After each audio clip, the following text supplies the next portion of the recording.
आज मैं आपको एक कहानी सुनाना चाहता हूँ।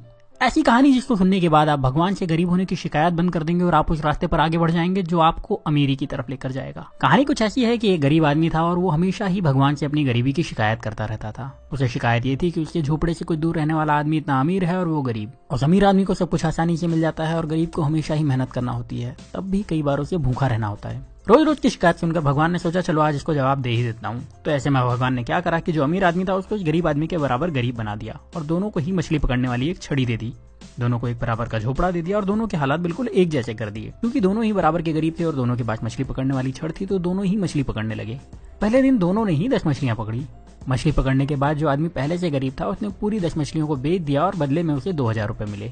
अब इस आदमी ने अपने लिए और अपने परिवार के लिए अच्छा खाना खरीदा, थोड़ी मिठाई खरीदी और उस आदमी ने अपने पूरे परिवार के साथ मिलकर वो रात बहुत अच्छी तरीके से पार्टी करते हुए बनाई। लेकिन जो आदमी अमीर से गरीब हुआ था उसने सिर्फ 9 मछलियां बेची। उसने एक मछली को अपने परिवार के साथ मिलकर खा लिया और बाकी की 9 मछलियों को बेचकर 1800 रुपए कमा लिए। हालांकि ऐसा करने पर उसके परिवार को भूखा रहना पड़ा, लेकिन फिर भी उसने यही किया। अगले दिन उसने 1000 रुपए खर्च करके एक मछली पकड़ने वाली छड़ खरीदी और 500 रुपए एक इंसान को देकर अपने साथ काम करने के लिए रख लिया और 300 रुपए बचाकर रख लिए ताकि कभी जरूरत पड़े तो काम आ सके। अब अगले दिन जो इंसान पहले से गरीब था, जिसने अपनी मछली के सारे पैसे पहले ही खर्च कर दिए थे, उसे फिर से 10 मछलियां मिली। इस बार भी वही हुआ। शिकायत करने वाले शख्स ने अपनी सारी मछलियों को बेच दिया और उस पूरे पैसे को अलग अलग जगहों पर खर्च कर दिया। लेकिन जिस इंसान को भगवान ने गरीब बना दिया था उस इंसान को अब 20 मछलियां मिली। इस बार उसने 18 मछलियों को बेचा और 2 मछलियों को अपने परिवार के साथ खाकर सो गया। इस बार उसके परिवार को थोड़ा खाना ज्यादा मिला, लेकिन उनका पेट ठीक से भरा नहीं था। फिर भी किसी ने शिकायत नहीं की। अगले दिन फिर वही हुआ और जिस इंसान को भगवान ने गरीब बनाया था उसने 18 मछलियों को बेचे हुए 3600 रुपए से 2000 रुपए निकाल करके 2 छड़ और खरीदी और उसके साथ ही 3 लोगों को अपने साथ काम करने के लिए रख लिया, हर एक को 500 रुपए देकर के। उसके पास 100 रुपए भी बचे थे तो उसने वो पैसे बचत में लगा दिए। उस दिन भी शिकायत करने वाले को सिर्फ 10 मछलियां मिली, उसे 2000 रुपए मिले और उसने उन सारे पैसे को फिर से किसी न किसी जगह पर बहाने बना करके खर्च कर दिए और उसके पास जरा भी पैसे उसने नहीं बचाए।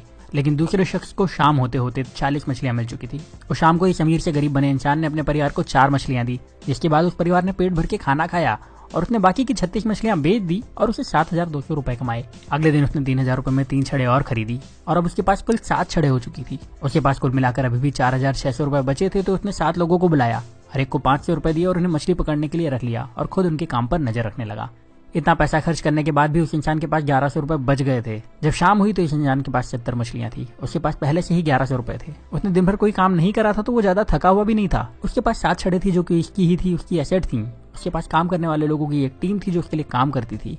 और शाम को इस इंसान ने 66 मछलियों को बेचकर 13,200 रुपए कमाए। उसके पास पहले के बचे हुए 1100 रुपए तो थे ही, मतलब अब उसके पास अच्छी खासी पूंजी भी थी और उसने परिवार को मछलियों के साथ अच्छा खाना भी खिलाया।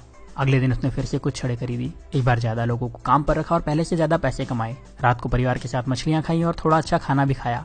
वो आदमी यही काम हर रोज करता रहा और थोड़े दिन में पहले से ज्यादा अमीर हो चुका था। उसने अपने पुराने घर को फिर से खरीद लिया और अब उसके लिए मछली खाना मजबूरी नहीं शौक था।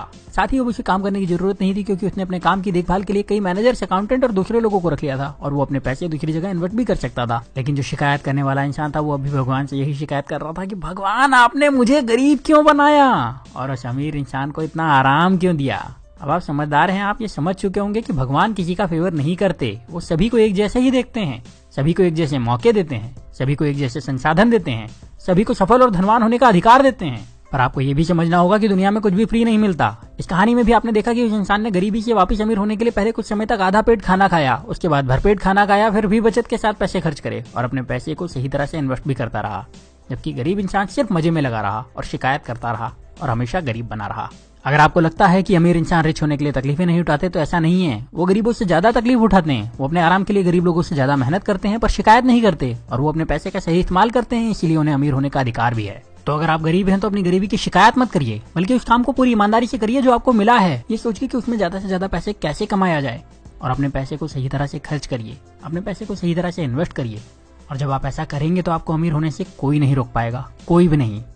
अब यहाँ मैं आपसे एक सवाल करने वाला हूँ और कमेंट में उसका जवाब जरूर दीजिएगा। क्या आपको लगता है कि भगवान या किस्मत सच में आपकी गरीबी के जिम्मेदार हैं? और अगर अभी तक आप यही समझते थे तो आपने अपनी सोच बदली या नहीं? अपना जवाब मुझे कमेंट में जरूर बताइएगा। अगर आपने अपनी सोच बदल ली है और आपको लगता है कि ये वीडियो ज्यादा से ज्यादा लोगों के पास जाना चाहिए तो इस वीडियो को दूसरों को शेयर करिए। इतना ज्यादा शेयर करिए कि लोग अपनी जिम्मेदारी खुद लेना शुरू कर दें और फिर कोई भी रुकावट उन लोगों को अमीर होने से ना रोक पाए। तो इस वीडियो को आप शेयर करिए फेसबुक पर, इस वीडियो को शेयर करिए अपने व्हाट्सएप पर, इस वीडियो को शेयर करिए अपने व्हाट्सएप के सारे दोस्तों के ग्रुप में। जहां आप शेयर कर सकते हैं वहां शेयर करिए। जितनी ताकत से शेयर कर सकते हैं उतनी ताकत से शेयर करिए। और अगर आपने चैनल को सब्सक्राइब नहीं किया है तो सब्सक्राइब करके बेल का बटन दबा दीजिए, क्योंकि ऐसे ही वीडियो में लेकर आता रहूंगा और आप में से आपका बेस्ट निकालने में आपकी मदद करते रहूंगा। तो अब आप वीडियो को शेयर करिए और मुझे विदा दीजिए। मैं आपसे मिलूंगा अगले वीडियो में। तब तक अपना प्यार और वक्त देने के लिए बहुत बहुत धन्यवाद।